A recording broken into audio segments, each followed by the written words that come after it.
যুক্তরাষ্ট্রের মিনেসোটা অঙ্গরাজ্যে অভিবাসন বিরোধী অভিযানের প্রতিবাদে বিক্ষোভ ছড়িয়েছে বিভিন্ন শহরে। স্থানীয় সময় বুধবার জর্জিয়ায় ইমিগ্রেশন অ্যান্ড কাস্টমস এনফোর্সমেন্ট আইসিইর বিরুদ্ধে বিক্ষোভে নামেন শত শত শিক্ষার্থী। আইসিইর অভিযান ও যুক্তরাষ্ট্রের সামরিক হস্তক্ষেপের বিরুদ্ধে স্লোগান দেন তারা।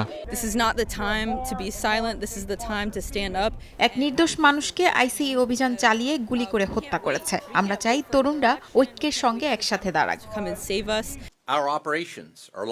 অন্যদিকে অভিবাসীদের ধরপাকড় নিয়ে কড়া জবাব দিলেন আইসিই কর্মকর্তারা। মিনিয়াপলিসে এক সংবাদ সম্মেলনে আটক হওয়া অভিবাসীর সংখ্যা তুলে ধরে এটিকে বৈধ ও আইনসম্মত বলে দাবি করেন তারা। তবে মানবাধিকার সংগঠন ও অঙ্গরাজ্য প্রশাসনের আপত্তিতে বিতর্ক আরও উস্কে দিয়েছে। এর আগে সেন্ট পল শহরে আইসিই অভিযানের প্রতিবাদে চার্চের ভেতর বিক্ষোভকারীরা স্লোগান দিলে বিতর্ক ছড়িয়ে পড়ে। এরই মধ্যে উপাসনালয়ে বিক্ষোভ ঘিরে তদন্ত শুরু হয়েছে বলে জানিয়েছে মার্কিন বিচার বিভাগ। ফেডারেল অভিবাসন প্রয়োগে বাধা দেওয়া হয়েছে কিনা খতিয়ে দেখতে অন্তত 5 শীর্ষ কর্মকর্তাকে হাজির হতে লিখিত নির্দেশ দিয়েছেন যুক্তরাষ্ট্রের বিচার বিভাগ। এই তদন্তকে রাজনৈতিক চাপ প্রয়োগের কৌশল বলে অভিহিত করেছেন মিনেসোটার গভর্নর ও মেয়র। বরকতুল্লাহ, সময় সংবাদ।